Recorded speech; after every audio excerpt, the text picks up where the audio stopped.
I never thought I'd be starting over at 68. The day Camden called me a birth giver, I was polishing the crystal vase his father had given me for our first Mother's Day in 1986. 37 years of single motherhood, 2 jobs, and endless sacrifice. All of it suddenly meant nothing. "Let's toast to Lisette," he said, raising his champagne glass in their marble kitchen. "The woman who will actually mother my children properly." His voice was steady, as if he were discussing stock prices. But what would happen when someone from my past remembered the love I'd given when it mattered most? Before we jump back in, tell us where you're tuning in from. And if this story touches you, make sure you're subscribed because tomorrow I've saved something extra special for you. I stood in my small kitchen the morning after Camden's dinner party, my nursing badge catching the early sunlight streaming through the window. 42 years I'd worn that badge. First at Mercy General, then at the elementary school, where I'd bandaged scraped knees and soothed fevered foreheads. The metal was worn smooth now, the engraving barely visible, but it still represented everything I'd built my life around, caring for others. The house felt too quiet. I'd lived here for 35 years, bought it when Camden was 10 with money I'd saved working double shifts. Back then, it had felt like victory. Our own place, a yard where he could play, a home where we belonged.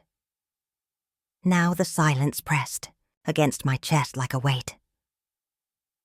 I touched the badge again, remembering how Camden used to be so proud when I picked him up from school in my scrubs. "That's my mom," he'd tell his friends. "She helps sick people get better." His eyes would shine with genuine admiration, and I'd feel like I could conquer the world. When had that changed?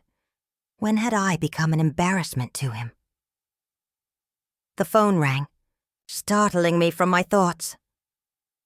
Gloria's voice boomed through the receiver before I could even say hello. "Mel, honey, you sound like death warmed over. What happened at that fancy dinner last night?" Gloria Trask had been my neighbor for 15 years, ever since she'd moved in after her second husband died.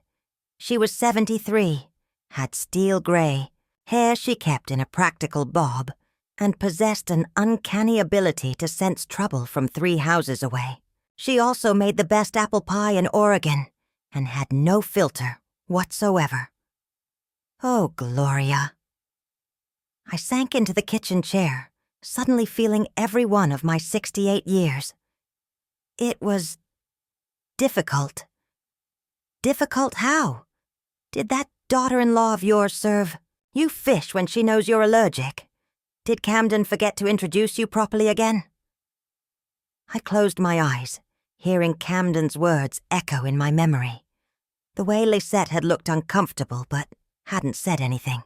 The way the other guests had shifted awkwardly, some looking at their phones, others suddenly fascinated by the chandelier. He called me his birth giver, Gloria, in front of everyone. Said Lisette would be the one to actually mother his children. Properly? The silence on the other end stretched so long, I wondered if the call had dropped. Then Gloria's voice came back, low and dangerous. "That ungrateful little—" "Gloria, no, Mel, no. I watched you raise that boy. I watched you work yourself to the bone for him. I watched you go without new clothes, without vacations, without dates, so he could have everything he needed. And this is how he repays you?" I stared at the nursing badge, remembering all the times I'd come home exhausted, my feet aching, only to help Camden with homework or drive him to soccer practice or band rehearsal. I remembered the Christmas when I worked extra shifts for 2 months, so he could have the computer he wanted. I remembered sitting in the hospital waiting room when he broke his arm, still in my scrubs from my own shift, holding his hand while they set the bone. "Maybe he's right, though," I whispered. "Maybe I wasn't a good enough mother. His father left after all. Maybe there was something wrong with how Imelda Greaves. You stop that right now. Gloria's voice cut through my spiral like a knife. David Greaves left because he was a coward who couldn't handle responsibility. Not because of anything. You did. And you gave that boy everything. More than most kids get from two parents. I knew she was right, but the doubt had been planted. It wasn't the first time Camden had made comments about my parenting. But they'd been subtle before. Little jabs about how I'd been too permissive, too emotional, too something. Last night had been different. Last night had been public humiliation. I need to get off the phone, Gloria. I have some thinking to do. You want me to come over? I've got a fresh pie and a bottle of wine that's been waiting for the right kind of crisis. Not today, but thank you. After I hung up, I wandered through the house, really looking at it for the first time in months. The walls were covered with photos of Camden, school pictures, graduation photos, newspaper clippings about his business success. In every single image. I was either absent or relegated to the background. When had I become such a small part of his story? I paused at the hallway closet and opened the door, reaching for the box I kept on the top shelf. My fingers found it easily. A worn cardboard box labeled Foster Care, 1999-2002, in my careful handwriting. I hadn't opened it in years, but something drew me to it now. Inside were files, photos, and letters from the 3 years I'd been a foster parent. It had been Camden's idea initially. He was 16, confident and self-sufficient, and I'd felt like I had so much love left to give. "Mom, you're amazing with kids," he'd said. "Why don't you help some who really need it?" The first child had been Sarah, a quiet 8-year-old who'd stayed for 6 months before being reunited with her grandmother. Then Marcus, who was with us for almost a year before finding a permanent placement with relatives, and then August. I pulled out his file, my heart clenching as I saw his intake photo. 12 years old, too thin, with dark eyes that held too much wariness for a child. He'd been in the system since he was 7, bouncing between homes, never staying anywhere long enough to feel safe. August had been different from the others, more guarded, more damaged, but also more desperate for connection. He'd been with us for 3 months, just 3 months. But in that time, something magical had happened. He'd started calling me Mom, not Imelda, not Mrs. Greaves, but Mom. And for the first time since Camden had stopped needing me the way children need their mothers, I'd felt that fierce, protective love surge through me again. Then August's caseworker had found him a placement with his biological aunt, a woman who'd finally gotten her life together and wanted to try again with family. It was the best possible outcome for him. I knew that. But the day they came to pick him up, August had clung to me, tears streaming down his face. "I don't want to go," he'd whispered against my shoulder. "Can't I stay here? Can't you adopt me?" The caseworker had been kind but firm. Family first, they'd said. It was policy. And his aunt seemed genuinely committed to making it work. I'd knelt down to August's eye level, my own tears threatening to spill. "You're going to have a wonderful life with your aunt," I'd told him. "She loves you, and she's going to take such good care of you." "But what about you?" he'd asked. "What if I need you?"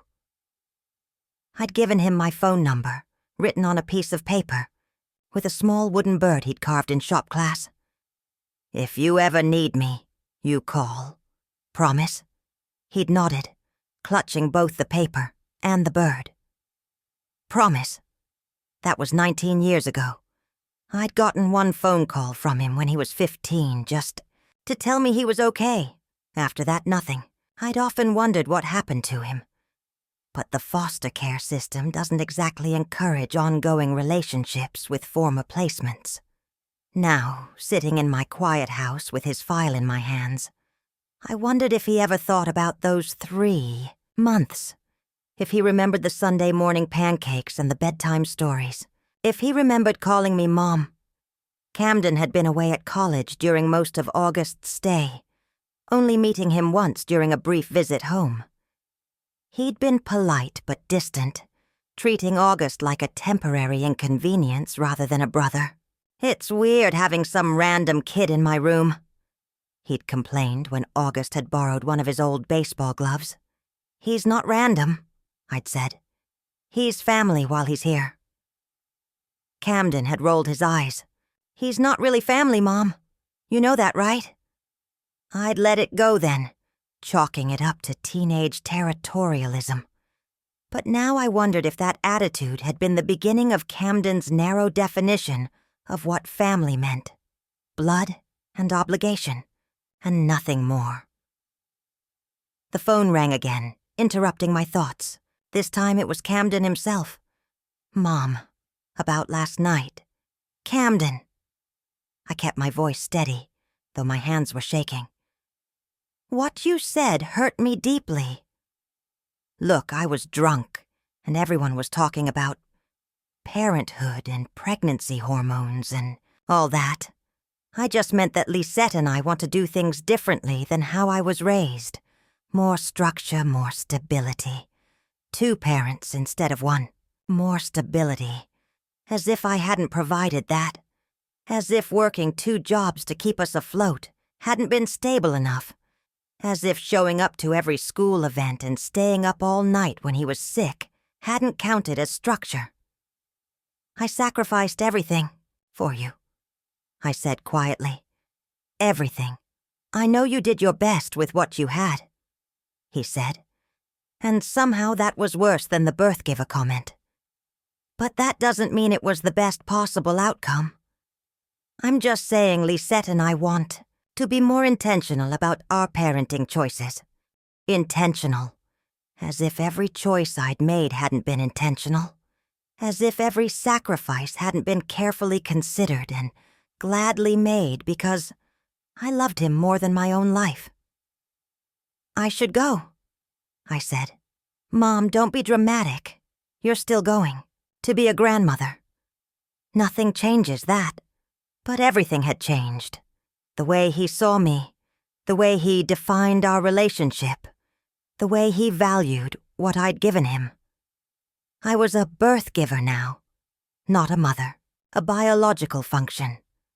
Not a person who'd shaped his entire world.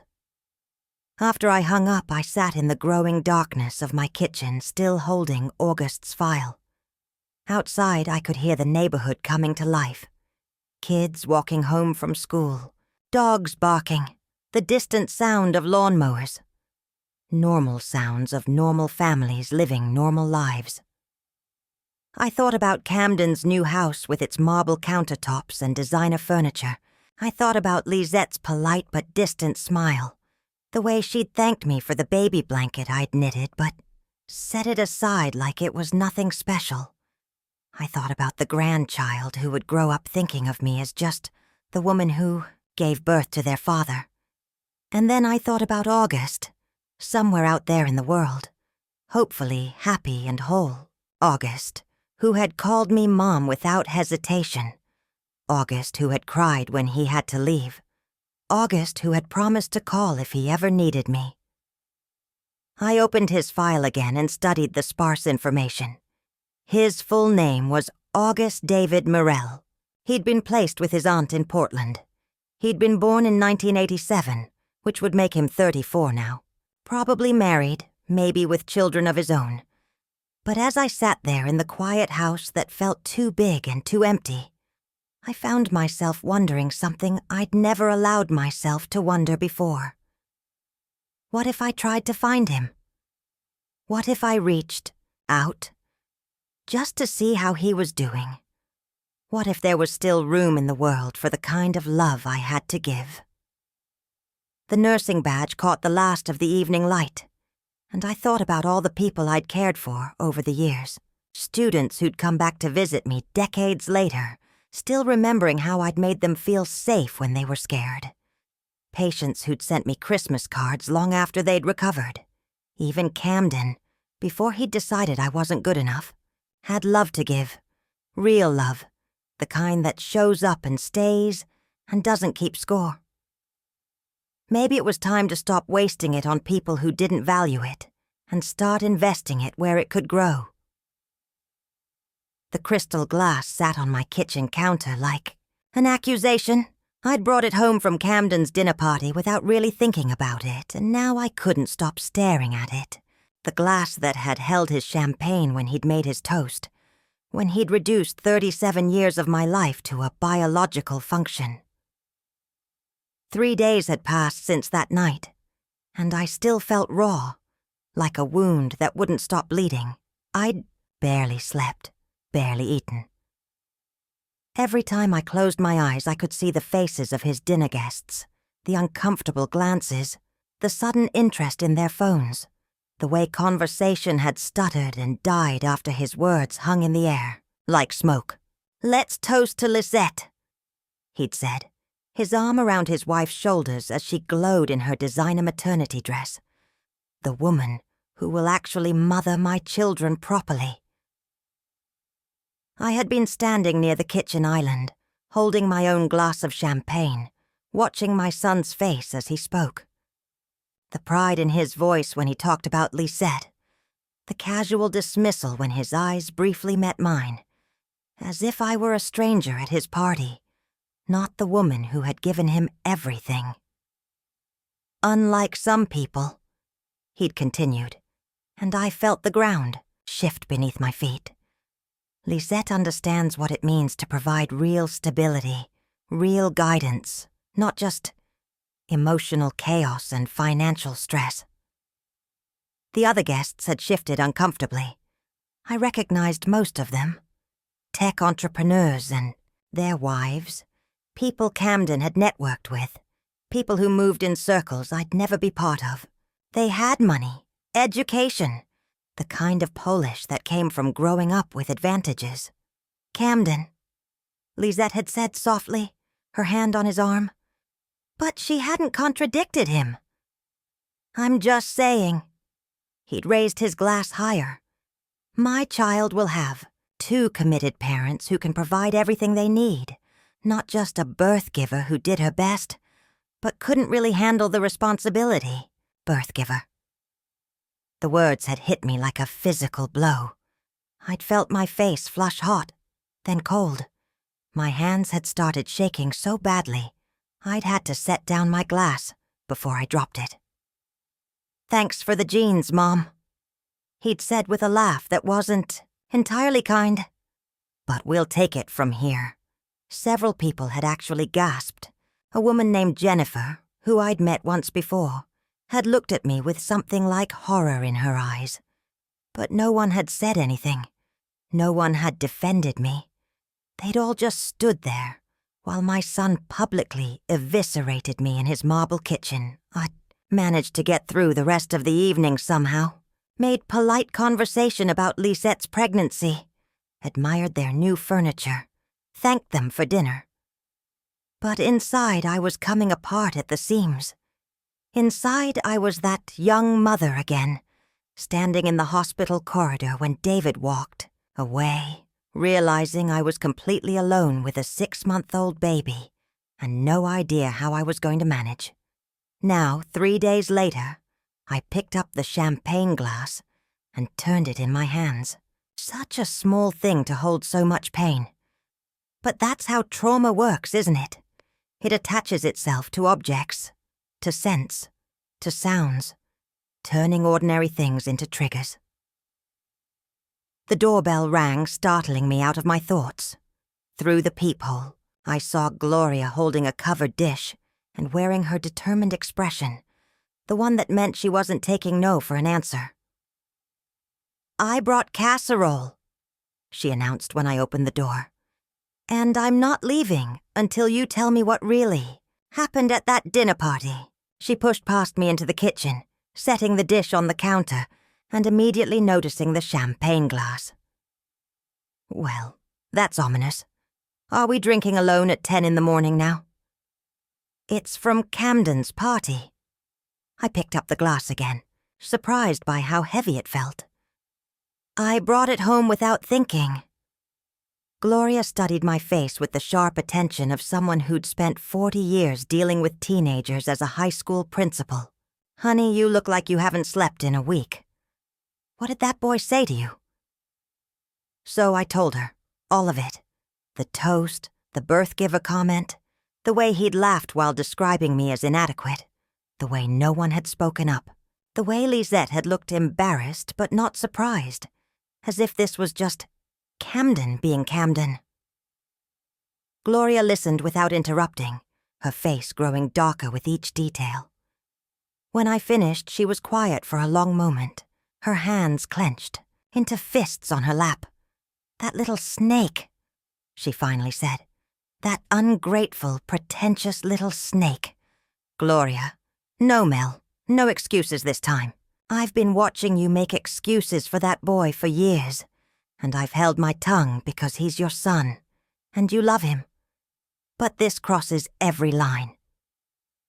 She stood up and started pacing my small kitchen, her gray hair practically bristling with indignation. I remember when he was 12 and broke Mrs. Peterson's window with a baseball. You made him work all summer doing yard work to pay for it, even though you could barely afford the replacement yourself. I remember when he wanted that expensive computer for Christmas, and you worked double shifts for months to buy it. That's what mothers do. Yes, it is. And what sons do is remember that love and honor it. They don't stand up in front of their friends and humiliate the woman who gave them everything. I sank into a chair, suddenly exhausted. Maybe he's right, though. Maybe I wasn't enough. His father left, after all. Maybe if I'd been better. Stop! Gloria's voice cut through my self-doubt like a blade. David left because he was a coward and a fool, not because of anything you did wrong. And you raised Camden to be successful, educated, and financially secure. The fact that he's also an entitled brat says more about his character than yours. She was right, but it didn't ease the ache in my chest. Intellectual knowledge and emotional truth are different things, and emotionally, I felt like I'd failed at the one thing that mattered most to me.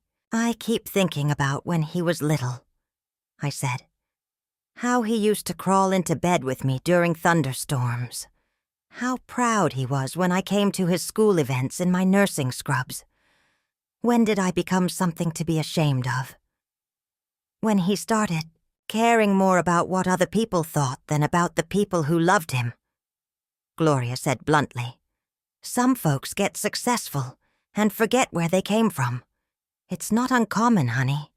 It's just particularly cruel when it's your own child. Picked up the champagne glass again, studying the way the morning light refracted through the crystal. Such beautiful glasses, probably worth more than I spent on groceries in a month. Everything in Camden's house was like that. Expensive, perfect, cold. I found something yesterday, I said quietly. My old foster care files. Gloria raised an eyebrow. From when you took in those kids. Lord, that was years ago. Do you remember August? The last one? The skinny little boy with the big eyes? The one who was so shy he barely spoke for the first month? Gloria's expression softened. Of course I remember him. He used to help me weed my garden on Saturdays. Sweetest child I ever met. He called me Mom. I remember that too. Made you light up like a Christmas tree every time he said it. I'd never told anyone this, but hearing August call me Mom had filled a void I didn't even know existed. Camden was 16 by then, mostly grown, pulling away from me in all the normal ways teenagers do. But August had needed me completely, trusted me absolutely, and loved me without reservation. I've been thinking about trying to find him, I said, just to see how he's doing. Gloria studied me carefully. And what would you do if you found him? I don't know. Maybe nothing. Maybe just know that he's okay. But even as I said it, I knew that wasn't entirely true. I wanted more than just knowledge. I wanted connection. I wanted to matter to someone again. What's his last name? Gloria asked. Mirel. August Mirel. Well, that's not too common. Shouldn't be hard to track down in the internet age. She sat back down, her expression thoughtful. You know, honey, maybe it's time to stop putting all your emotional eggs in Camden's basket. That boy has made it clear he doesn't value what you've given him. Maybe it's time to invest your love somewhere it'll be appreciated. The words hit something deep in my chest, a truth I'd been avoiding. I had been putting all my emotional eggs in Camden's basket, hadn't I? Waiting for his approval, his gratitude, his love. Measuring my worth by his success and my value by his attention. But what if August doesn't want to hear from me? I asked. What if he's moved on and forgotten about those 3 months? Then you'll know, and you can move on too. But what if he hasn't forgotten? What if he's wondered about you all these years, just like you've wondered about him? I thought about the last day August had been with us. How he'd clung to me when his aunt arrived to pick him up. How he'd whispered that he didn't want to go. How he'd promised to call if he ever needed me. Maybe it was time to find out if he remembered that promise. Would you help me? I asked Gloria. I'm not very good with computers. Honey, I've been online since before your son was born. Let's go fire up that laptop of yours and see what we can find. 2 hours later, we'd found him. August David Morell, age 34, living in Portland, Oregon. The same city where his aunt had taken him 19 years ago. According to his Facebook profile, he was a carpenter and woodworker. His relationship status was listed as single, but there were photos of him with a little girl who looked about 6 years old. That must be his daughter, Gloria said, squinting at the screen. Pretty little thing. Looks just like him. My heart clenched looking at the photos. August was still thin, but he'd grown into his frame. His dark hair was longer now, and he had a beard, but his eyes were the same, kind but cautious, as if he was always expecting disappointment. In one photo, he was teaching the little girl how to use a small hammer, both of them grinning at the camera. In another, they were at what looked like a school carnival, her face painted like a butterfly, his arm around her shoulders. They looked happy together, comfortable in a way that spoke of real love and connection. He's still in Portland, I said, more to myself than to Gloria. All these years, and he's been less than 3 hours away. Are you going to contact him? I stared at the screen, at this man who had once been my little boy for such a brief time. August, who had called me Mom. August, who had carved me a wooden bird and made me promise to be there if he needed me. August, who might have spent the last 19 years thinking I'd forgotten about him. I don't know, I said honestly. I'm scared. Of what? Of being rejected again. Of finding out that I didn't matter to him the way he mattered to me. Of being told I'm just another person from his past who should stay in the past. Gloria was quiet for a moment. Then she reached over and closed the laptop. Mel, honey, I'm going to tell you something, and I want you to really hear me. That boy Camden has spent years chipping away at your confidence, making you feel like you're not enough. But you are enough. You were enough for August 19 years ago, and you're enough now. She stood up and gathered her purse. You think about it, but don't let fear make the decision for you. You've got love to give. And that little boy, that man now, he knows what real love looks like, because you showed it to him." After she left, I sat alone in my kitchen with the champagne glass and the closed laptop. Outside, the autumn afternoon was fading into evening, and the house felt emptier than ever. I thought about Camden, probably at home with Lisette, planning for their perfect child, who would have everything I apparently hadn't been able to provide. I thought about the grandchild I might barely know, who might grow up thinking of me as just some woman who gave birth to their father. And I thought about August, somewhere across the city, probably having dinner with his daughter, maybe helping, her with homework or reading her a bedtime story. August, who had once looked at me like I hung the moon. August, who might remember the sound of my voice saying, "Good night, sweetheart," 19 years ago. I picked up the champagne glass one more time, feeling its weight, remembering the moment it had held the words that broke my heart. Then I walked to the sink and carefully washed it, dried it, and put it away in the cabinet. Some things needed to be put away. Some hurts needed to be acknowledged and then released. But some connections, some loves, some promises, maybe those were worth fighting for. Maybe it was time to find out which category August fell into. I spent the next week researching August online like a detective. It felt strange, this deep dive into the life of someone who had once been my child, even if only briefly. But I couldn't help myself. 19 years of wondering had created a hunger that simple Facebook photos couldn't satisfy. From what I could piece together, August had aged out of the foster system at 18. There were no more records of him living with his aunt after that, which made me wonder what had happened there. Had the placement not worked out? Had she given up on him like so many others had? His business, Mirel Woodworking, had been established 5 years ago.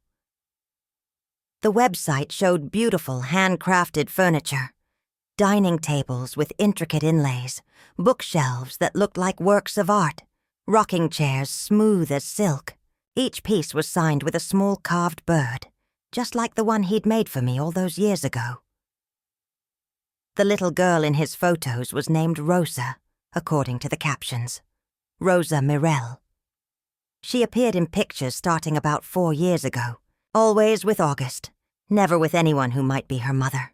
The photos told a story of a single father doing his best. Birthday parties in modest apartments, trips to the zoo, bedtime stories with handmade wooden toys. I found myself studying Rosa's face, looking for clues about her mother, about August's life, about the family he'd built without me.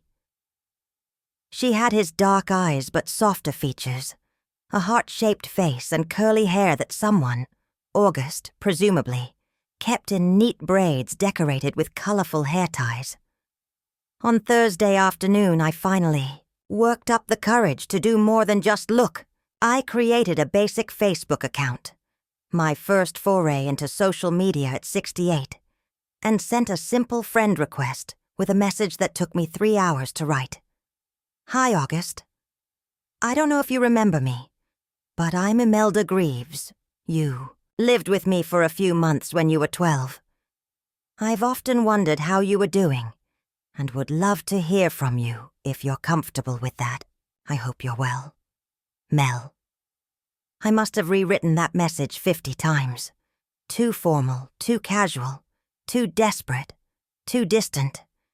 In the end, I settled for simple honesty, the same approach that had worked with scared children in my nursing days. Then I waited.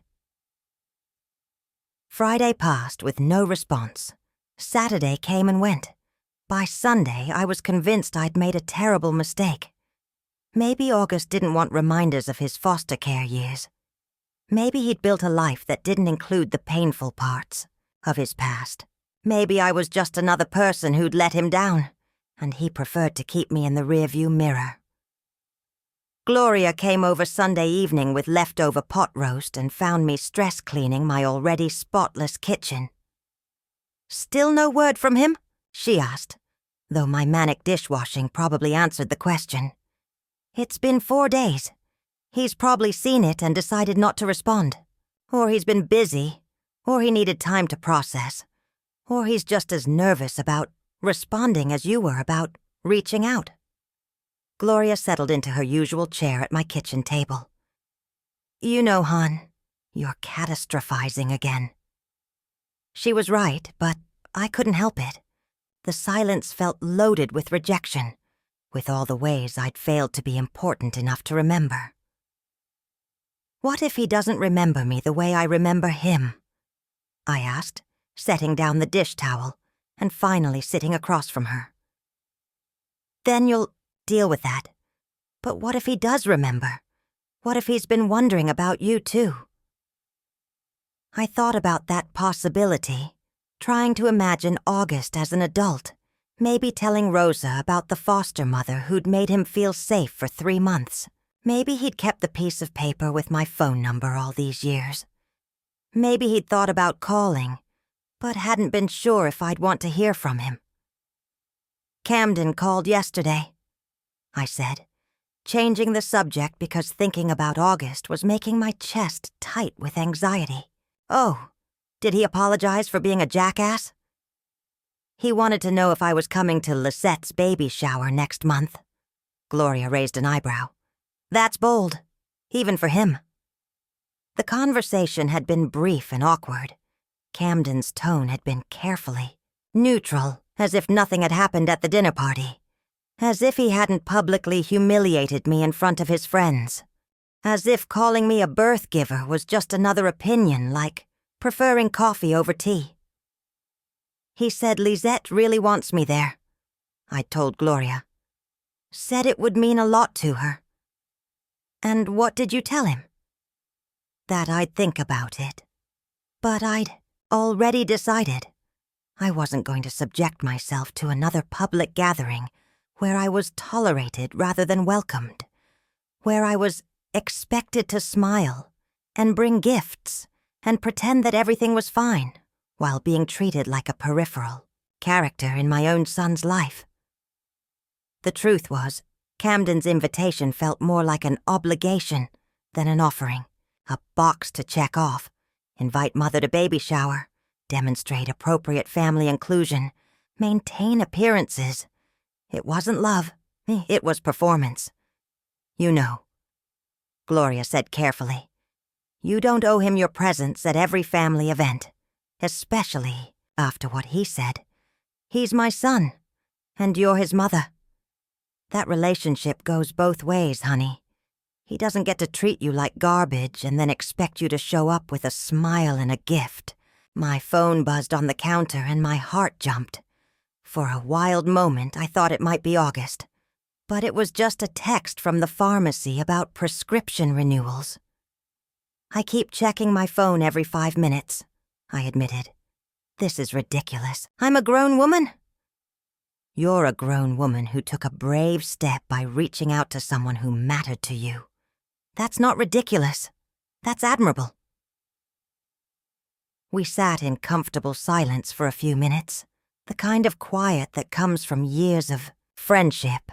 Gloria had been there through some of my hardest moments. When I'd first taken in foster children, when August had left, when Camden had started pulling away. She'd watched me pour my heart into caring for others and seen how rarely that care was returned. "What would you do if August does respond?" she asked eventually. "I don't know. Maybe meet for coffee, just to catch up? And if he doesn't respond?" I considered that. A week ago, the possibility would have devastated me. But something had shifted since Camden's dinner party. Maybe it was the shock of finally seeing my son's true feelings laid bare. Maybe it was the realization that I'd been accepting crumbs for years, grateful for any attention from someone who should have been grateful for mine. "Then I'll know I tried," I said. "And maybe it's time to stop waiting for other people to validate the love I have to give." Gloria smiled. Now that sounds like the Mel I know. The one who never backed down from a challenge in the 40 years. I've known her. After she left, I found myself in the hallway closet again, looking through the foster care files. Not just August's this time, but all of them. Sarah, who had stayed for 6 months before going to live with her grandmother. Marcus, who had lived with us for almost a year. 3 other children who had stayed for shorter periods. Kids whose names I still remembered, whose favorite foods I could still recall. In each file was a photo of me with the child. Required documentation for the state, but also precious memories I'd almost forgotten. Me helping Sarah learn to ride a bike. Marcus and me building a snowman in the backyard. August and me at his middle school graduation, both of us grinning at the camera. I looked different in those photos. Younger, obviously, but also more vibrant, somehow. My eyes were bright with purpose, my smile genuine and unguarded. I looked like someone who knew her worth, who understood the value of what she was giving. When had I stopped seeing myself that way? I was putting the files back when my phone rang. The number was local, but unfamiliar, and for a moment, my heart raced thinking it might be August, calling instead of messaging. But the voice on the other end was female, young, and nervous. Hi, is this Imelda Greaves? Yes, this is Mel. This is going to sound weird, but my dad got a message from you on Facebook. I'm Rosa, August's daughter. My breath caught. August's daughter was calling me. August's daughter knew who I was. Rosa, I said, trying to keep the excitement out of my voice. It's so nice to hear from you, sweetheart. Dad's been kind of freaking out since he got your message, she said with the blunt honesty that only children possess. He keeps looking at his phone and then putting it down and muttering to himself. Oh, I wasn't sure if that was a good sign or a bad one. He told me about you, though, about when he was a kid and lived with you. He said you were really nice to him. My heart swelled. He'd told his daughter about me. He remembered. He was a wonderful boy, I said. I loved having him with me. He saved something you gave him. A bird? He keeps it on his desk in his workshop. The wooden bird. After all these years, he still had it. Would you... Rosa paused, and I could hear August's voice in the background, though I couldn't make out the words. Would you want to meet us? Like for coffee or something? Dad's too nervous to ask, but I think he wants to see you. I closed my eyes, feeling something that had been broken in my chest beginning to heal. I would love that more than anything. Cool. There's this diner we go to sometimes on Saturday mornings. Mel's Diner on Foster Road. Isn't that funny? It's got your name. We arranged to meet the following Saturday at 10 o'clock. After I hung up, I sat in my hallway for a long time, surrounded by the ghost boxes of my past, finally understanding something important. Camden might not value the mother I'd been to him, but somewhere in Portland, a man I'd loved for 3 months 19 years ago had saved a wooden bird and told his daughter stories about me. Somewhere in Portland, there was someone who remembered what it felt like to be cared for by me. Maybe it was time to stop focusing on who didn't want my love and start investing in who did. Telling and preparing this story took us a lot of time, so if you are enjoying it, subscribe to our channel. It means a lot to us. Now back to the story. The wooden bird sat on my kitchen table like a talisman. I'd found it in my jewelry box, where I'd kept it safe for 19 years, wrapped in the same piece of tissue paper August had used when he gave it to me. The carving was simple but skillful for a 12-year-old's work. A small robin with its head tilted as if listening for something. I remembered the day he'd made it. We'd been living together for about 2 months. and August was just starting to relax around me.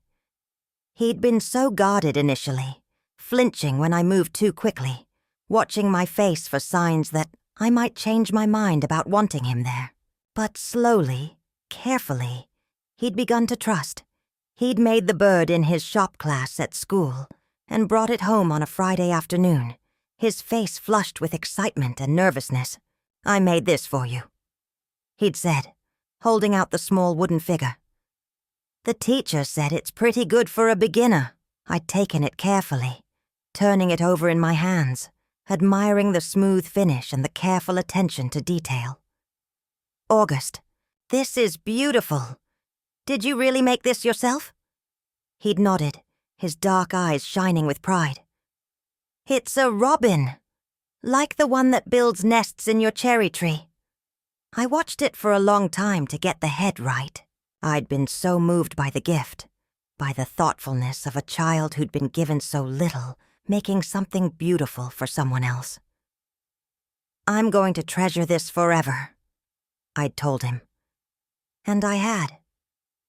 Even after he left, even after the pain of losing, him had faded into a bittersweet memory. I'd kept his bird. It had been my secret comfort during the hardest times. Proof that I had mattered to someone, even briefly. Now, at 68, I was carrying it with me to meet the man that boy had become. Mel's Diner on Foster Road was exactly the kind of place I would have chosen myself. Unpretentious, warm, with red vinyl booths and the smell of coffee and bacon in the air. I arrived 15 minutes early, too nervous to wait at home any longer, and chose a corner booth where I could watch the door. My hands were shaking as I held my coffee cup. What if this was a mistake? What if seeing me brought up painful memories? For August? What if I wasn't what he remembered? What if I disappointed him the way I'd apparently disappointed Camden? But then the door opened, and I saw him. 19 years had changed him, of course, but I would have recognized August anywhere. He was taller now, broader through the shoulders, with calloused hands that spoke of working with wood and tools. His dark hair was longer than it had been as a boy, and he had a beard that made him look older than his 34 years. But his eyes were the same, thoughtful, cautious, kind. Beside him was Rosa, and she was even more beautiful in person than in the photos. She had August's dark eyes but softer features, and her hair was a riot of curls that someone, August I assumed, had attempted to tame with colorful barrettes. They stood in the doorway for a moment, scanning the restaurant, and I raised my hand tentatively. August's eyes found mine, and for a heartbeat, time seemed to stop. I saw the 12-year-old boy I'd loved superimposed over the man's face, and something in my chest cracked open. Then Rosa was pulling him forward, and they were sliding into the booth across from me, and I was looking at August, really looking at him, for the first time in 19 years. "Hi," he said softly, and his voice was exactly what I would have expected. Deeper than the boy's voice I remembered, but with the same careful cadence. "Hi yourself," I said, my own voice thick with emotion. "You grew up?" He smiled, and I saw the shy boy I'd known peek through. "It happens." Rosa was studying me with frank curiosity. "You look exactly like Dad said you would," she announced. "He said you had kind eyes and hands that always smelled like lavender soap." I felt tears prick my eyes. He'd remembered details like that? After all these years? "You must be Rosa," I said, turning to her. "Your dad has told me so much about you. Well, not told me directly, but I may have done some Facebook stalking," she giggled. "That's what Dad was worried about. He said you might think he was a creepy single dad who couldn't keep his life together." "Rosa," August said, his cheeks reddening. "We talked about this." "What?" It's true. You said you were worried she'd think you were a failure because you're 34 and not married and live in an apartment. From the mouths of babes, I said gently, looking at August. For the record, I don't think any of those things. I think you look like a man who's doing his best to take care of the people he loves. August's eyes met mine, and I saw something shift in his expression. Relief, maybe. Or recognition. The acknowledgement of someone who understood what it meant to do your best with what you had. I wasn't sure you'd want to hear from me, he said quietly. It's been so long, and I know my leaving was abrupt. You were 12, I said firmly. You didn't have a choice in leaving. That wasn't your fault. I know, but... He paused, seeming to gather his thoughts. I always wondered if you thought I didn't appreciate what you gave me.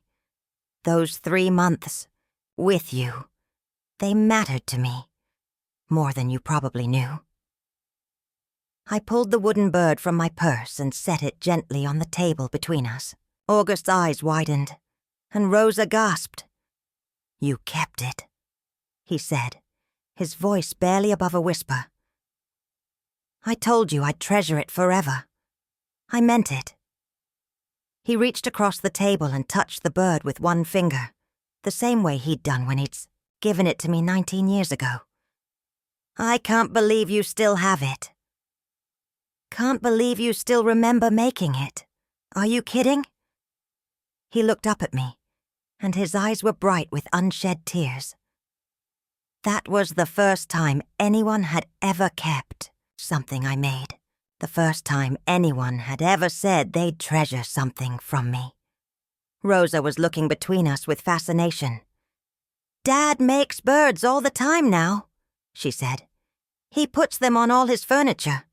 He told me it started with the one he made for you. I looked at August with new understanding. Your signature, the birds on your furniture. He nodded, looking almost embarrassed. I started doing it when I opened the business. It felt like carrying something forward, I guess. Something you taught me. What did I teach you? That making something beautiful for someone you care about is never wasted. Even if they can't keep you, they might keep what you made for them. The words hit me like a gentle blow to the chest. All these years, August had been carrying forward something I'd shown him during those 3 months. All these years, he'd been creating beautiful things and marking them with birds because of a moment we'd shared when he was 12. Tell me about Rosa, I said, needing to change the subject before I started crying in the middle of the diner. She's beautiful. August's face softened as he looked at his daughter. She's my whole world. Her mom passed away when Rosa was a baby, and it's been just us since then. I'm sorry, I said, meaning it. That must have been incredibly hard. It was. But Rosa's made everything worth it. She's smart, funny, stubborn as hell. He smiled at his daughter. Keeps me on my toes. Dad cries at Disney movies, Rosa announced helpfully. And he makes the best pancakes in the world. And he reads to me every night, even when he's super tired from work. I could see so much of the boy I'd known in the father he'd become. The same gentleness, the same careful attention to making someone feel safe and loved. He'd learned how to be a good parent not from his biological family, but from the brief time he'd spent with people who'd shown him what love looked like. What happened with your aunt? I asked carefully. If you don't mind me asking. August's expression darkened, slightly. She tried. I have to give her credit for that. But she had her own kids, and I was difficult. I had a lot of anger, a lot of trust issues. I ran away when I was 15, and she didn't come looking for me. Oh, August. It's okay. I ended up in a group home. And that's where I learned. Woodworking. The guy who ran it was a carpenter, and he taught me the trade. It probably saved my life. I thought about the 15-year-old boy, alone and angry, learning to channel his pain into creating beautiful things. It broke my heart and filled it simultaneously. "I'm proud of you," I said simply, "for everything you've built, everything you've overcome, for the father you've become." August's eyes filled with tears, and he had to look away for a moment. When he looked back, his voice was rough. "You know, I used to imagine what it would be like if I could have stayed with you, if you could have adopted me. August, I know it wasn't possible. I know the system doesn't work that way. But sometimes I'd pretend that I was really your son, that I belonged somewhere." Rosa reached over and patted her father's hand. "You belong with me now, Dad." "I do," he said, smiling at her. "We belong together." But I could see the lingering sadness in his eyes, the echo of that lost boy who just wanted a place to call home. And suddenly, sitting in that diner with the wooden bird between us, I understood something important. Camden had grown up with everything: stability, love, opportunity. And he'd learned to take it all for granted. He'd learned that mothers were supposed to sacrifice for their children. That love was something owed rather than something precious. But August had grown up with nothing and learned to treasure every moment of kindness. He'd learned that love was a gift, not a given.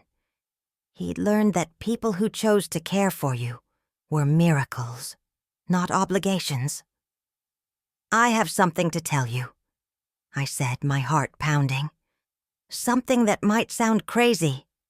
August and Rosa both leaned forward, waiting. "My son. My biological son. He recently told me that I was just his birth giver, that I wasn't a real mother to him." August's face went dark with anger. "That's—" "Let me finish," I said gently. He said this in front of a room full of people like it was nothing. Like 37 years of raising him meant nothing. Rosa's eyes were wide. "That's horrible." It was, and it made me realize something. I've been trying so hard to prove my worth to someone who doesn't value what I gave him. But sitting here with you, seeing the man you've become, seeing how you remember those 3 months we had together, it makes me think maybe I've been measuring success all wrong." August was quiet for a moment. Then he reached across the table and took my hand. His palm was calloused from years of working with wood, warm and strong. "Those 3 months with you changed my life," he said quietly. "You showed me what it felt like to be wanted, what it felt like to matter to someone. I've carried that with me every day since." I squeezed his hand, feeling the calluses that spoke of honest work, of a man who created beautiful things with his hands.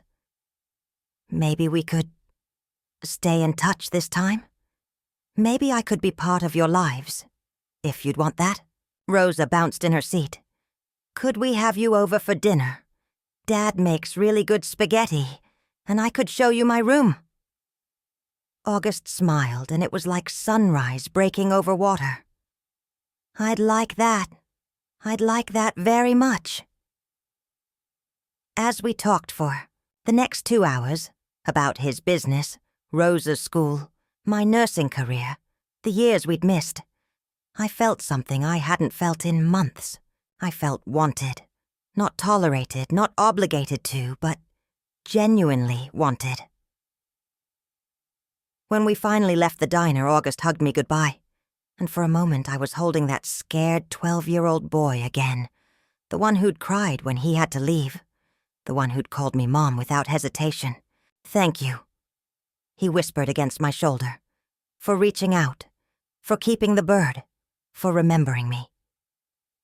"Thank you," I whispered back, for growing up to be exactly the kind of man I hoped you'd become. Driving home, I thought about Camden and his marble kitchen, his expensive champagne glasses, his cruel words. I thought about the grandchild who would grow up thinking of me as peripheral, if at all. And then I thought about Rosa, asking if she could show me her room. I thought about August's eyes lighting up when he talked about his daughter. I thought about the way he'd saved a wooden bird for 19 years because someone had once told him it was treasured. Maybe family wasn't just about blood after all. Maybe it was about choice, about showing up, about remembering what mattered. Maybe it was time to stop trying to earn love from people who would never value it and start investing in people who did. Rosa's drawing was stuck to August's refrigerator with a magnet shaped like a tiny hammer, clearly a father-daughter inside joke. The artwork was unmistakably the work of a 6-year-old.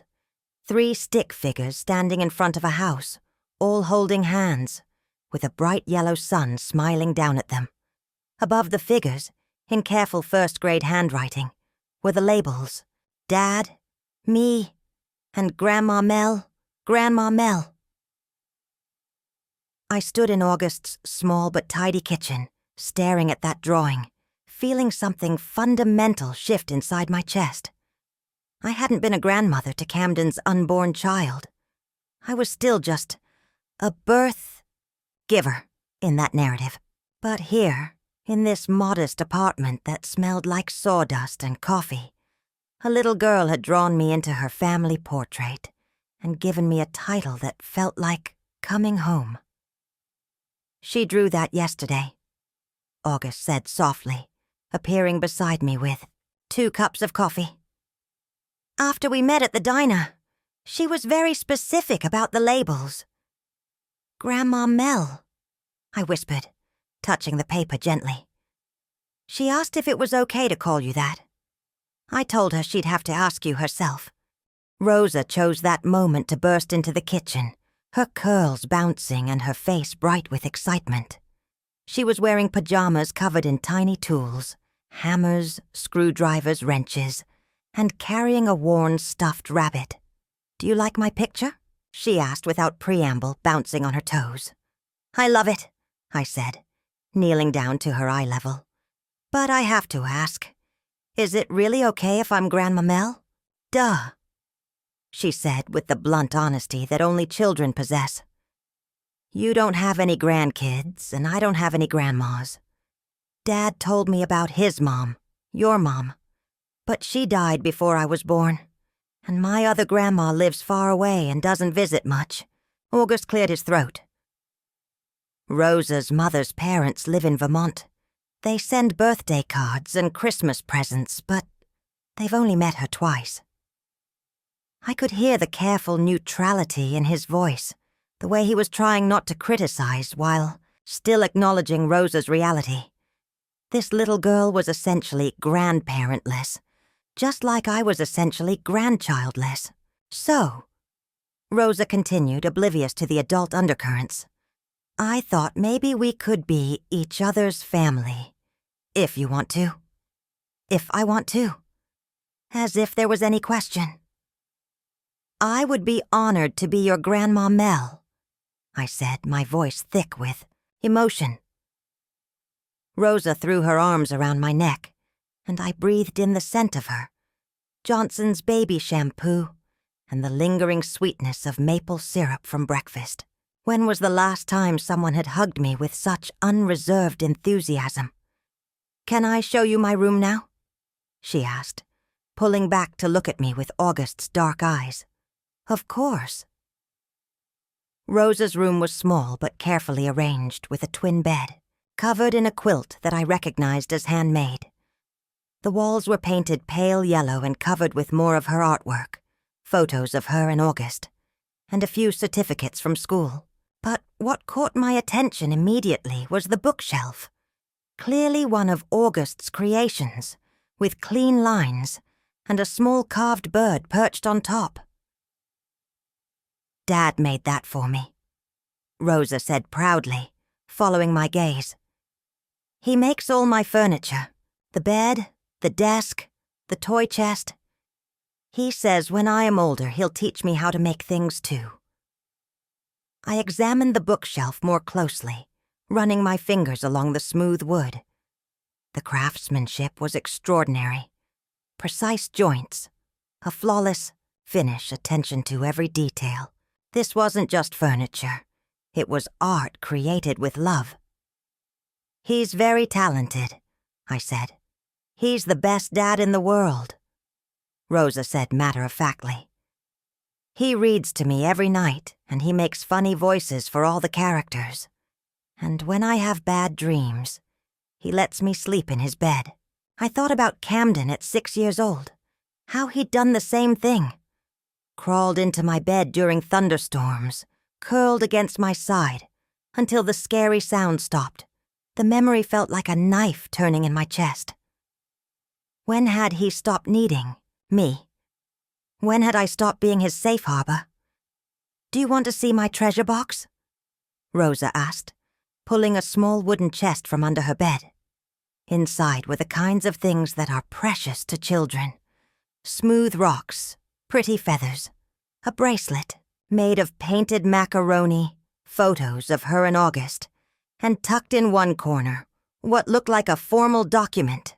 What's that? I asked, pointing to the paper. Rosa's face grew serious. That's my adoption papers. Dad showed them to me so I'd know that even though my first mom died, I'm really truly his forever. Adoption papers. I looked at August, who was leaning against the door frame watching us, his expression soft but somehow sad. Rosa's mother was my girlfriend in high school. He explained quietly. She got pregnant, and we were going to get married, but she died in a car accident when Rosa was 6 months old. Her parents wanted to raise Rosa, but... He paused, choosing his words carefully. Let's just say they thought an ex-foster kid with no college degree wasn't the best choice for a father. I could read between the lines. They'd probably fought him for custody, questioned his fitness as a parent, tried to take Rosa away from the only parent she'd ever really known. But I won, August continued. It took 2 years and most of my savings for lawyers, but I got to adopt her officially. She's mine now, legally and forever, Rosa nodded solemnly. Dad says family isn't just about blood. It's about love and choice and showing up every day. Out of the mouths of babes, here was a 6-year-old who understood something about family that my 37-year-old son had never grasped. Your dad is very wise, I said. I know. He tells me that sometimes the people who love you most aren't the ones you were born to. They're the ones who choose to keep loving you no matter what. I felt tears prick my eyes. August had learned that lesson the hard way, through abandonment, through foster care, through fighting for the right to parent his own child. But he'd learned it thoroughly, and he was passing it on to Rosa with a clarity that took my breath away. Grandma Mel? Rosa said, her voice suddenly uncertain. Are you sad? Not sad, sweetheart. I'm just thinking about how lucky I am to meet you. Dad says lucky doesn't happen by accident. He says you have to work for it and choose it every day. This child was full of wisdom that her father had given her, hard-won truths about love and family and what really mattered. I found myself comparing her to Camden's understanding of the world, the casual entitlement that came from never having to fight for love or question whether you deserved it. We spent the rest of the afternoon together, and I watched August parent, his daughter with a combination of gentleness and intentionality that moved me deeply. He listened to her completely when she spoke, validated her feelings even when he had to correct her behavior, and showed her affection without reservation.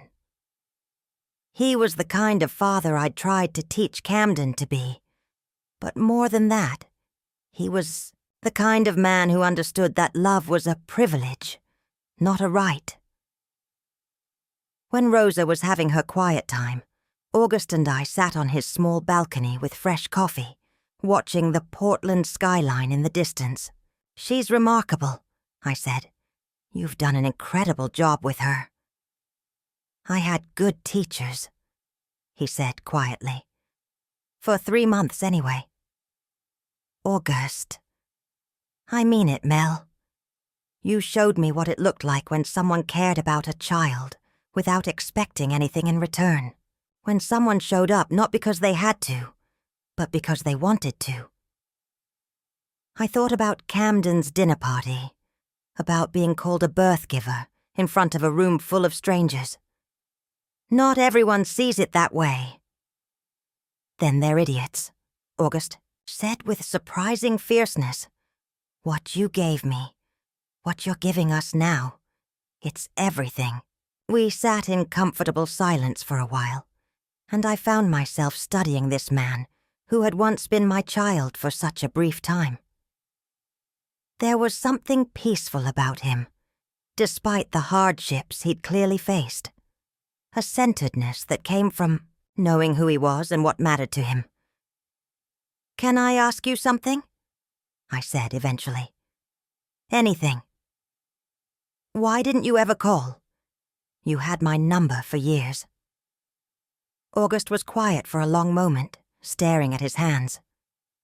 Pride, mostly. And fear. I kept thinking I should wait until I had something to show for myself, until I was successful enough that you'd be proud to know me. "Oh, August. I know it sounds stupid now, but when you're 18 and aging out of the system with nothing, no family, no money, no prospects, it's hard to imagine that anyone would want to hear from you just because you're you. Just because I loved you and worried about you and wondered every day if you were okay."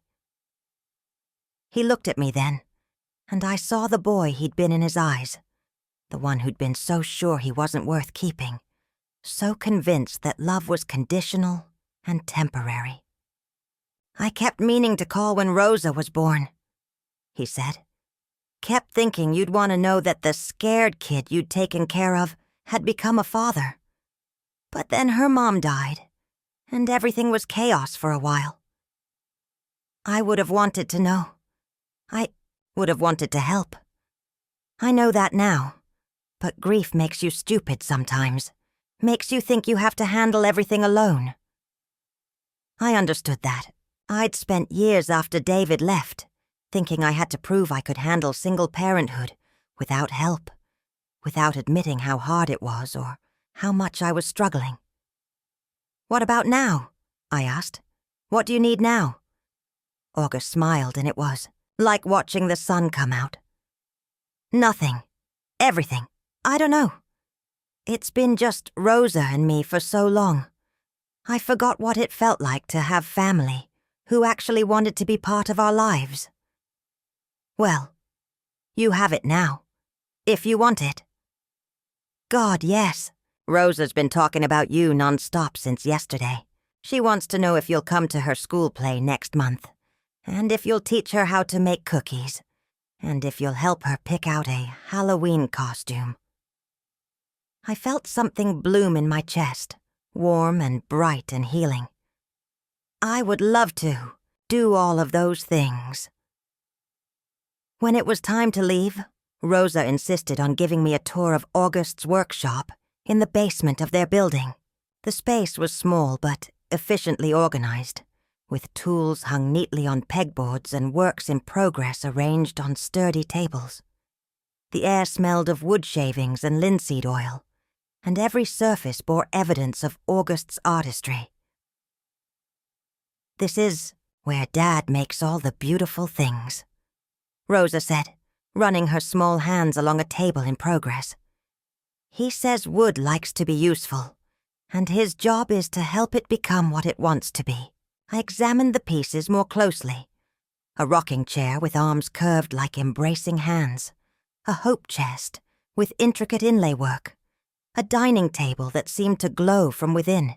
Each piece was marked with a small carved bird, August's signature. that connected back to a gift he'd made for me when he was 12. "You're truly gifted," I told August. "These are museum pieces."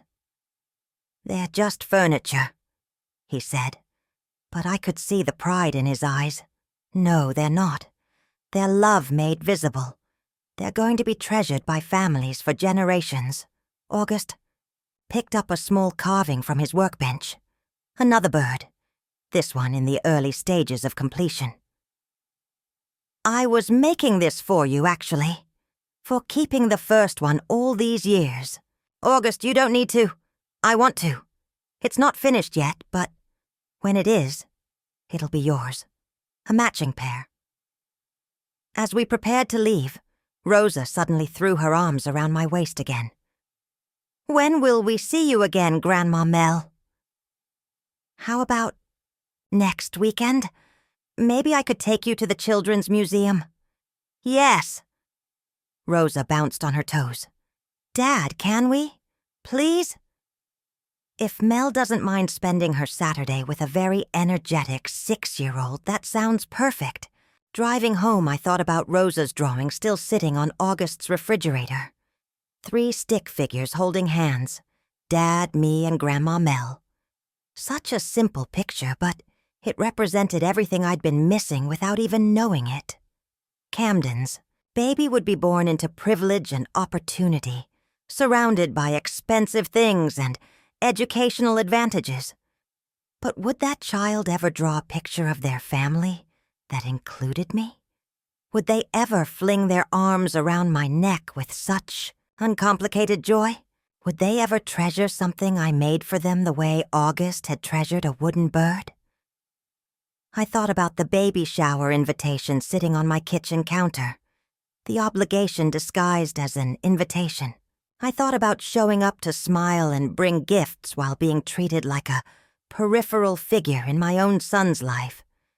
And then I thought about Rosa asking if I'd come to her school play, about August carving me a bird to match the one he'd made, as a child about being called Grandma Mel by someone who actually wanted a grandmother. For the first time in months, I knew exactly what I was going to do. Camden's father's wedding ring sat in my jewelry box like an accusation. I hadn't looked at it in years, but this morning I'd pulled it out and placed it on my dresser, studying the simple gold band that represented so many broken promises. David had left it behind when he walked out on us. Not forgotten, but deliberately abandoned, placed on the kitchen counter next to a note that said he needed space to find himself. Space from his wife and 6-month-old son, apparently. Space from responsibility and commitment and the messy reality of adult life. I'd kept the ring all these years, telling myself it might matter to Camden someday, that he might want to know something about his father, might want to have this small piece of his heritage. But Camden had never asked about his father's ring, had never asked about his father at all, really, except to make occasional bitter comments about David's abandonment. Now I was holding it, this symbol of love that hadn't lasted, of promises that had been broken before they had had time to take root. And I was thinking about promises that had been kept instead. The phone rang, interrupting my thoughts. Camden's name appeared on the screen, and I felt my stomach tighten with familiar anxiety. "Hi, sweetheart," I said, falling back into the automatic maternal warmth I'd perfected over 37 years. "Mom, we need to talk about Lisette's baby shower. She's getting anxious about the guest list and you haven't RSVP'd. No greeting. No, how are you? Just straight to the business at hand. When had our conversations become so transactional?" "I've been thinking about it," I said carefully. "What's to think about? It's a baby shower for your grandchild. Of course you'll be there." "Your grandchild. Not our baby, not your grandchild that we're excited to share with you. Just the simple expectation that I would show up and perform my role as dutiful grandmother, regardless of how I'd been treated." "Camden, I need to ask you something, and I want you to really think about your answer. Okay. His voice was all ready, guarded the way it always got when he sensed conflict coming. Do you actually want me at this baby shower? Or do you just think I should be there because it's what's expected? The pause was telling. Too long, too calculated. Of course I want you there. You're my mother. That's not what I asked. I asked, if you want me there. Not if you think you should want me there. Not if it's socially appropriate for me to be there. But if you genuinely want my presence at this celebration. Another pause. Shorter this time, but still not the immediate yes that a son should give when asked if he wants his mother at his child's baby shower. I don't understand why you're making this complicated, he said finally. It's a party. You come, you bring a gift, you eat cake. It's not that deep. It's not that deep. My son's upcoming child, my future grandchild, my first, and probably only, chance to be a grandmother to Camden's children, and it wasn't that deep. What if I said I didn't want to come? I asked quietly. I'd say you were being petty and dramatic. Look, I know you're still upset about what I said at dinner, but can't we just move past it? Lisette really wants you there. Still upset. As if being publicly humiliated by my own son was just a minor disagreement that I should get over for the sake of social harmony. Did you tell Lisette what you said to me that night? We discussed it. What exactly did you tell her? That we had a disagreement about parenting styles. A disagreement about parenting styles. That's how he'd framed calling me a birth giver, dismissing 37 years of sacrifice as inadequate, publicly humiliating me in front of his friends. Camden, you called me a birth giver. In front of a room full of people. You said Lisette would actually mother your children properly, implying that I hadn't. How is that a disagreement about parenting styles? You're being dramatic. I was drunk and I misspoke. Can't you just let it go? Misspoke, as if those words had been an accident, a slip of the tongue rather than a deliberate expression of how he really saw me. No, I said quietly. I can't just let it go. Fine. What do you want from me? An apology? I'm sorry if what I said hurt your feelings. There. Can we move on now? If what I said hurt your feelings, not, I'm sorry for what I said, not, I was wrong to treat you that way, just sorry if I was hurt by it, as if my pain was an overreaction rather than a natural response to cruelty. I looked at David's ring again, this symbol of a man who had made promises he couldn't keep, who had walked away when love became difficult, and I thought about August, who had kept a wooden bird for 19 years because someone had once told him it was treasured. I met someone recently, I said. Someone from my past. Okay. Camden's voice was wary, as if he suspected this was somehow related to our argument. Do you remember when I was a foster parent? When you were in high school? Vaguely. There were some kids who stayed with us for a while. I don't really remember much about it. Of course he didn't. He'd been 16, 17, 18, during those years. Old enough to notice what was happening in his own house, but too self-absorbed to really see it. Typical teenager behavior, except he'd never grown out of the self-absorption. There was a boy named August. He stayed with us for 3 months when you were in college. He was 12 years old. Okay. What about him? He's 34 now. Has a 6-year-old daughter. I reconnected with him recently. That's nice, I guess. Why are you telling me this? Because he remembered me, Camden. After 19 years, he remembered the 3 months we spent together. He remembered small details. What my hands smelled like. How I made him feel safe. He kept a wooden bird he'd carved for me when he was 12. Mom, where are you going with this? He introduced me to his daughter. She drew a picture of our family. Him, her, and me. She labeled me Grandma Mel and asked if it was okay if she called me that. Silence on the other end of the line. So let me ask you something, Camden. This little girl who's known me for exactly 1 week wants me to be her grandmother. She's excited about it, grateful for it, sees it as a gift. Your child, your actual biological child, is getting a grandmother too. But somehow, I get the feeling that my role in your child's life will be peripheral. At best. That's not... When was the last time you called me just to talk? Not to ask for something. Not because you needed something. But just because you wanted to hear my voice. Another pause. A long one. When was the last time you asked about my life? My health? My happiness? My dreams? No answer.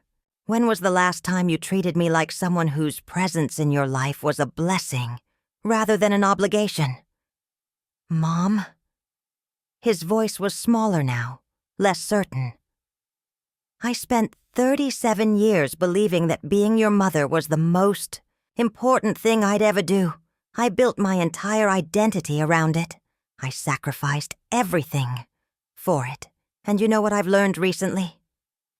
I was a good mother, Camden. I was a really good mother, just not to someone who was capable of appreciating it. That's not fair, isn't it?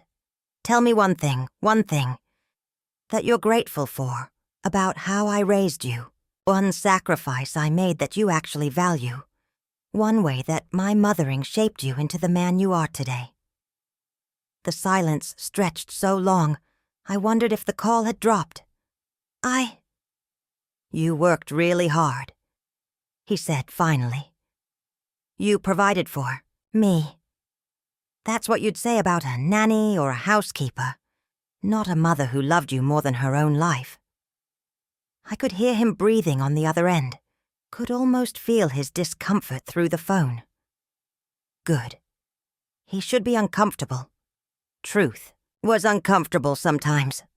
I think, I said slowly, that you've been taking my love for granted for so long that you don't even see it anymore. You just expect it to be there, like gravity or air. Something that exists to serve you without requiring any appreciation or reciprocation. I do appreciate... No, you don't. You really don't. And that's okay, Camden. That's your choice. But it's also my choice whether to keep giving love to someone who doesn't value it. What are you saying? I picked up David's ring, feeling its weight, its history of broken promises and abandoned responsibility. I'm saying I won't be coming to the baby shower. Mom, I'm saying that until you can treat me with the basic respect you'd show a stranger, I need to step back from our relationship. You're really going to miss your grandchild's baby shower because of some stupid argument. Some stupid argument. Even now, even after everything I'd just said, he couldn't see it. Couldn't understand that this wasn't about a single evening or a single comment. This was about years of diminishing returns. Years of giving everything and receiving crumbs in return. I'm going to miss a party thrown by people who see me as a peripheral character in their own story. But you know what I'm not going to miss? I'm not going to miss teaching a little girl named Rosa how to bake cookies. I'm not going to miss going to her school play. I'm not going to miss being someone's grandmother who actually wants a grandmother. So that's it? You're replacing me with some random foster kid? Random foster kid.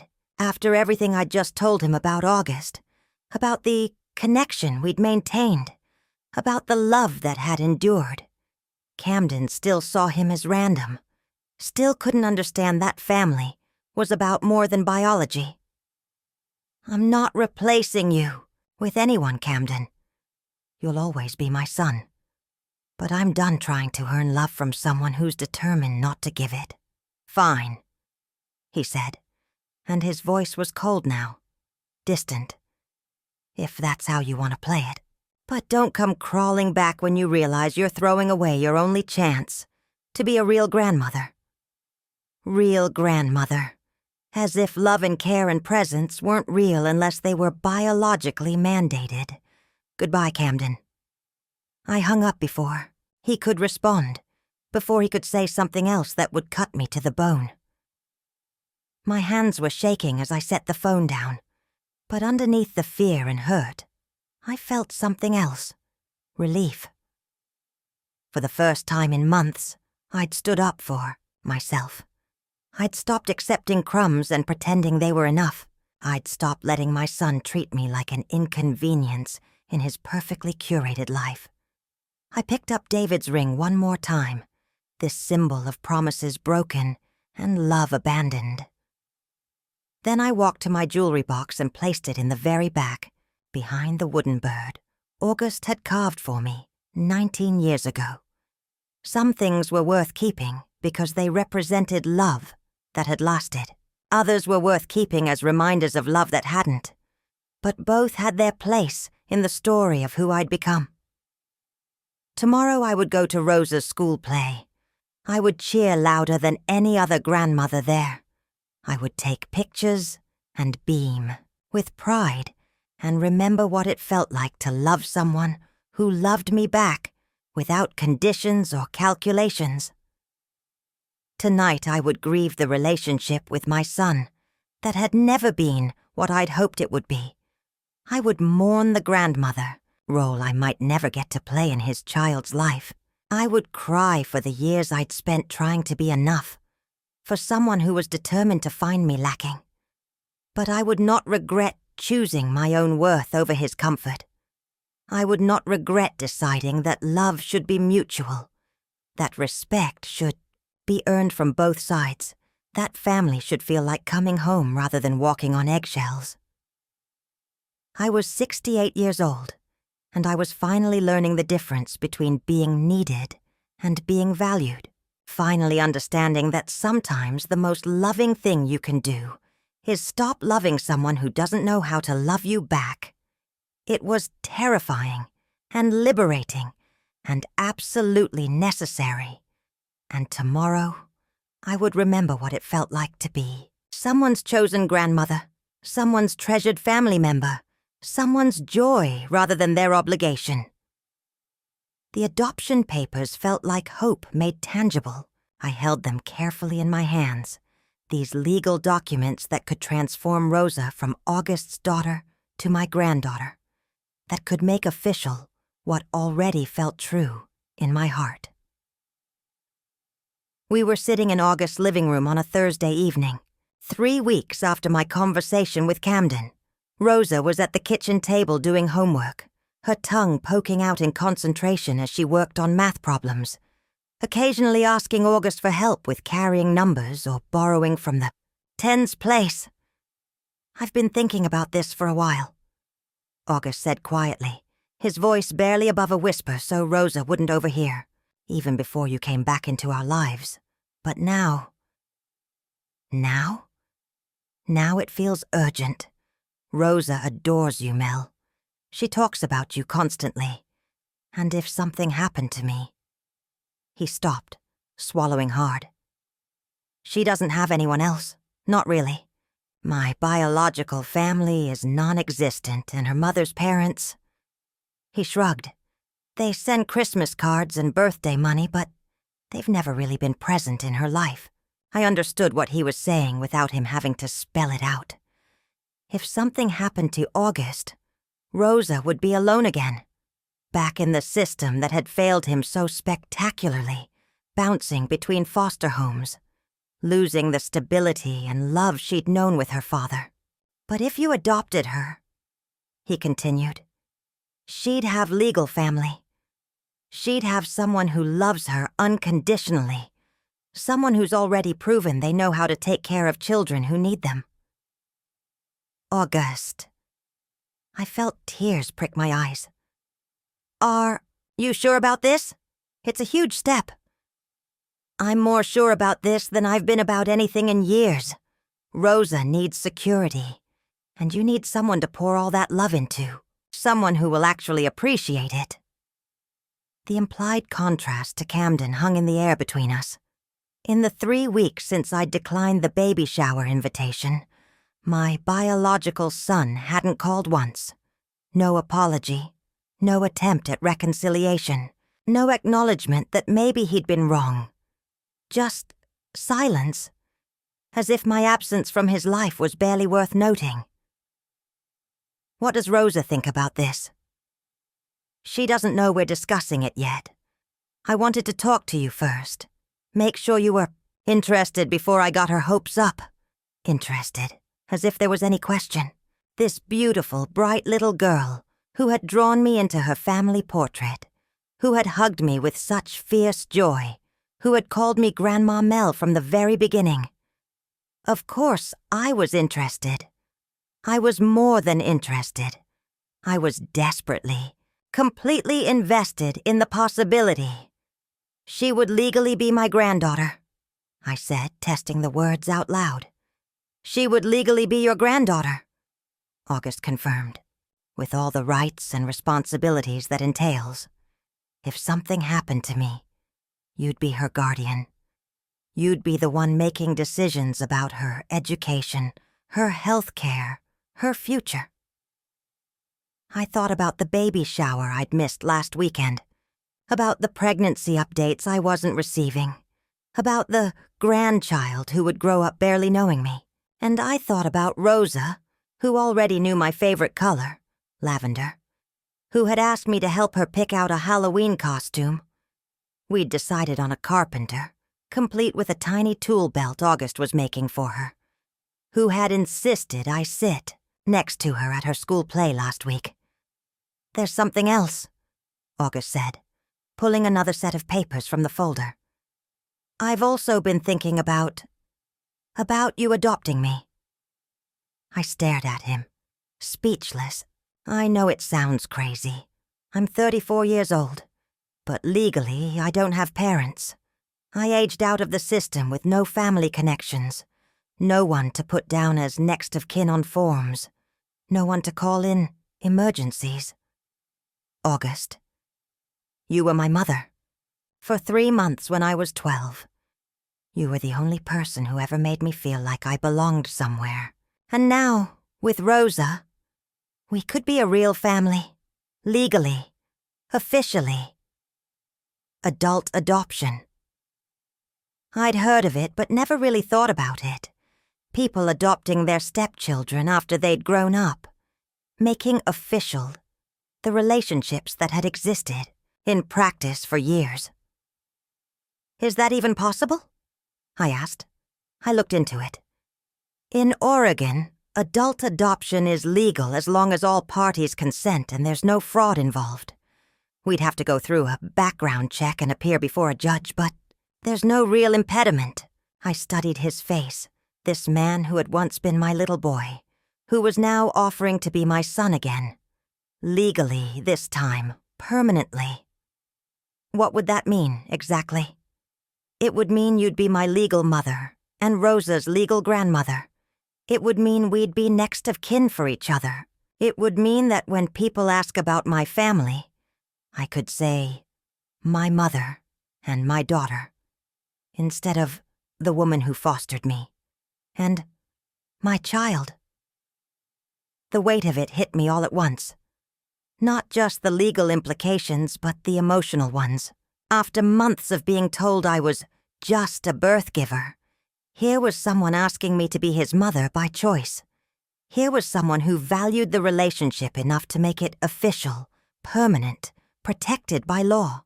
There's no pressure, August said quickly, misreading my silence. I know it's a lot to think about, and maybe it seems unnecessary. It doesn't seem unnecessary, I interrupted. It seems like the most necessary thing in the world." His face lit up with hope. "Really? Really? Yes. To all of it. Rosa, you, all of it. Yes." August's eyes filled with tears, and he reached across the coffee table to take my hands. "Are you sure? Because once we do this, we're family. Really, truly, legally family. No one can take that away from us." I'm sure. And I was. More sure than I'd been about anything in months. But shouldn't we ask Rosa what she thinks? "Ask me what?" Rosa appeared in the living room doorway, her math homework forgotten, drawn by the serious tone of our conversation. August and I looked at each other, and he nodded slightly. This was his moment, his decision to make. "Come here, sweetheart," August said, patting the couch beside him. "Mel and I want to talk to you about something important." Rosa climbed up next to her father, looking between us with curiosity and just a hint of wariness. In her short life, important conversations had probably meant changes, disruptions, loss. "You know how you call Mel Grandma Mel, right?" August began. "Yeah, and you know how much we both love her, and how much she loves us?" "Yeah." Rosa's voice was smaller now, more uncertain. "Well, right now, Grandma Mel isn't technically your real grandmother. She's someone who loves you like a grandmother, but not officially." "Okay." Rosa drew the word out, clearly not sure where this was going. What if we could make it official? What if we could make it so that Grandma Mel was really, truly, legally, your grandmother forever and ever? Rosa's eyes widened. "How?" "There's something called adoption. It's when people choose to become family, even if they weren't born family. And if Grandma Mel adopted both of us, then she'd be my mom and your grandma officially. We'd be a real family." "But Dad," Rosa said, her brow furrowed in concentration, "you're already my real dad, and Grandma Mel already feels like my real grandma." "You're absolutely right," I said, speaking for the first time since Rosa had joined the conversation. "We're already family in all the ways that matter. This would just make it official. It would mean that no matter what happens, we'll always be connected, always be each other's people." "Like when you adopted me?" Rosa asked August. "When you made sure I was yours forever?" "Exactly like that." Rosa was quiet for a moment, thinking. I could practically see the wheels turning in her 6-year-old brain, working through the implications. "Would I still be Rosa Morell?" she asked finally. "Of course," August said. "You'll always be Rosa Morell, but Grandma Mel would be Rosa Morell's official grandmother." "And you'd be August Morell, Grandma Mel's son?" "I'd probably be August Greaves," he said quietly. "I'd take Mel's last name, like kids usually do when they're adopted." Rosa considered this. "August Greaves," she said, testing it out. "That sounds nice. And I'd be Rosa Morell Greaves?" "No, sweetie," I said gently. "You'd still be Rosa Morell. August would be my son, and you'd be his daughter, which would make you my granddaughter. The names work differently with grandparents." Oh, she was quiet again, processing. Then suddenly her face brightened. "But we'd all be family? Like, if someone asked who you were, I could say, 'That's my grandma,' and it would be true." "It would be true," I confirmed. "And if something bad happened, we'd still be together?" The question hit me like a punch to the chest. This little girl, who had already lost her birth mother, who understood that adults sometimes left or disappeared, was asking about permanence, About security, about whether this love we'd found would last. We'd still be together, August said firmly. That's the whole point, baby girl, to make sure we're always together. Rosa launched herself at me then, throwing her arms around my neck with the same uninhibited joy she'd shown since the first day we met. Yes, she said against my shoulder. Yes, yes, yes. I want you to be my real grandma forever. Over her head, I met August's eyes, and I saw the same thing I felt.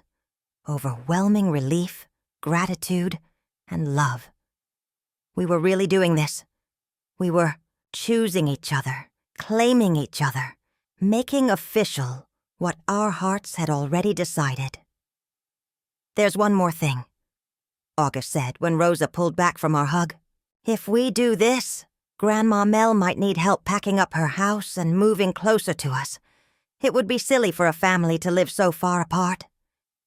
You'd move here? Rosa asked, bouncing on her toes. You'd live close to us? I looked around August's small apartment, thinking about my house 40 minutes away. My quiet neighborhood where I barely knew my neighbors anymore. Then I thought about being close enough to pick Rosa up from school, to have impromptu dinners, to be the kind of grandmother who was present for the daily moments, not just the special occasions. I'd love to live closer to you, I said. Maybe we could even find a bigger place together, a house with a yard where you could play, and room for your dad's workshop. And room for you to teach me how to bake cookies? Definitely room for cookie making. Lessons! Rosa clapped her hands together. This is the best day ever. As we talked about the logistics, the paperwork we'd need to file, the home study that would be required, the court appearance where it would all become official. I felt something I hadn't felt in years. I felt like I was exactly where I belonged. My phone buzzed with a text message. Camden's name appeared on the screen, and for a moment, my heart jumped. Maybe he'd realized what he'd lost. Maybe he wanted to apologize, to repair what we'd broken. But the message was brief and cold. Lisette had the baby. A boy.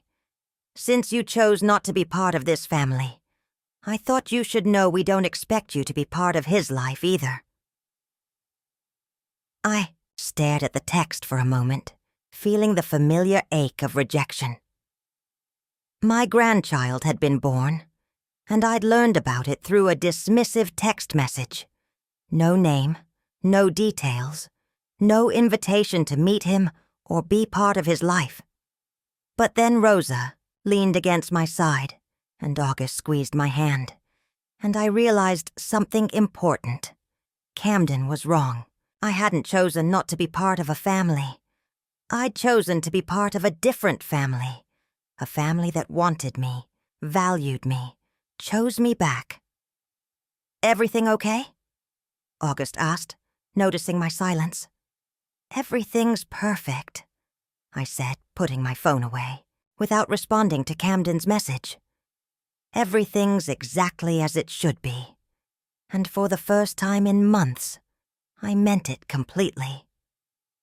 As I sat there in the warm hush of our home, the soft tick of the kitchen clock barely audible over the night sounds of crickets and wind rustling through the trees, I let the truth of that settle into my bones. The kind of truth you don't rush, the kind you let steep, like a good cup of tea. I wasn't just part of a family. I was at the center of it. Me, Mel. The woman who'd spent years feeling invisible, unnecessary, replaced. The woman who'd been discarded like a chapter people didn't want to read anymore. But now I was the keeper of stories, the maker of meals, the builder of traditions. I was Grandma Mel, and that title meant something more than I'd ever imagined it could. Tomorrow, Rosa would ask more questions about babies and biscuits and love. August would probably surprise me with a new wooden stool for the kitchen, quietly placing it in the corner without fanfare. And maybe, just maybe, Camden would call. Maybe he'd ask for advice. Maybe he'd bring James by again.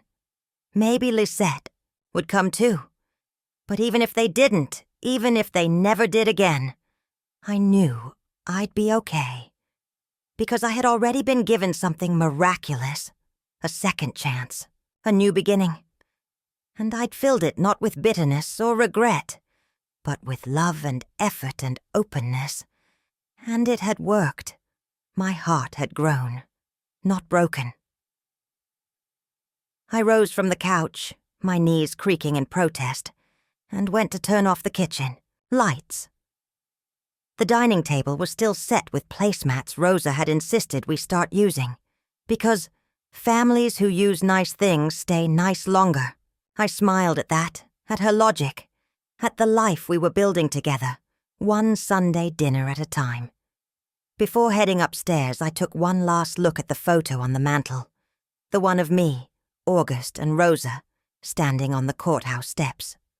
Tomorrow, I'd find a frame for the new photo of James, not to erase the past, not to fix what couldn't be fixed, but to honor what had grown in its place. Love, real, chosen, messy, patient love. And I knew, without question, that it was more than enough. Up next, we have 2 more incredible stories that are waiting for you. Just click the image you want to watch, and it will take you there. If you enjoyed this video, make sure to subscribe. It would mean a lot.